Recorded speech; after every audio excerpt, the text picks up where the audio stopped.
A guy with broken family and problematic love experience conquers all and restores his glory.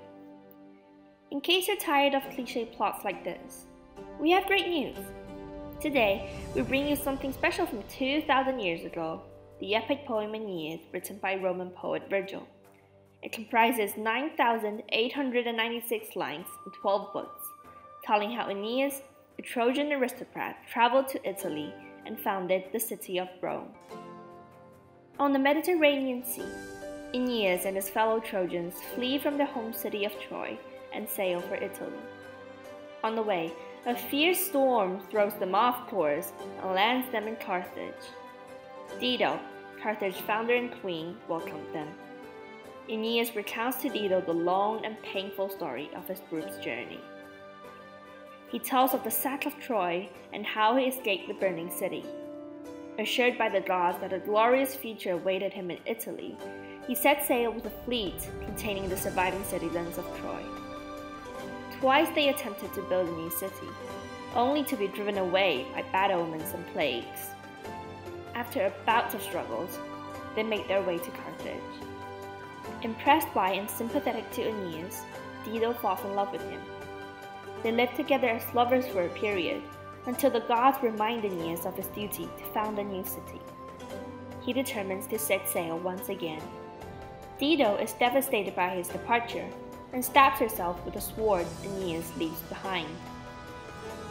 As the Trojans make for Italy, bad weather blows them to Sicily, where they hold funeral games for Aeneas' dead father. The women, tired of the voyage, begin to burn the ships, but the downpour puts the fire out.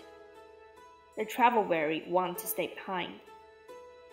Aeneas was reinvigorated after his father visits him in a dream, so he takes the rest on toward Italy. Once there, Aeneas descends into the underworld to visit his father. He is shown a pageant of the future and heroes of Rome, which helps him understand the importance of his mission. Aeneas returns from the underworld, and the Trojans continue up the coast to the region of Latium. The arrival of the Trojans in Italy began peacefully. King Latinus, the Italian ruler, extended his hospitality, hoping that Aeneas is his daughter Lavinia's destined husband. But the king's wife means for Lavinia to marry Turnus, a local suitor. Under tensions, a fight breaks out. Turnus, riding this current of anger, begins a war. Aeneas sails north up the Tiber to seek military support among the neighboring tribes. During this voyage, his mother, the goddess Venus, descends to give him a new set of weapons. While the Trojan leader is away, Turnus attacks. Aeneas returns to find his countrymen embroiled in battle. He flies into a violent fury. By the day's end, the two sides agreed to a truce to bury the dead, and the Latin leaders decided to spare unnecessary carnage by proposing a hand-to-hand duel between Aeneas and Turnus.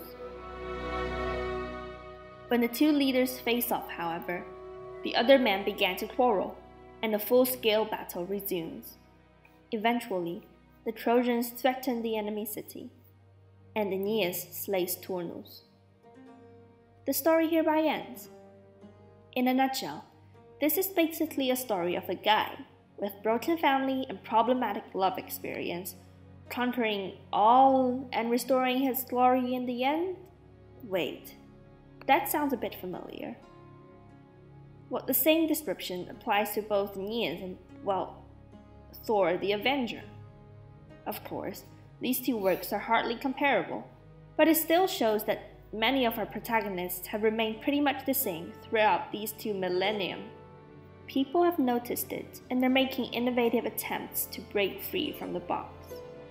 Meanwhile, let's take a second to ask ourselves, why can the same plot attract readers generation after generation? Maybe there's something about it that strikes the core of humanity. And maybe it still strikes just as hard today as 2,000 years ago.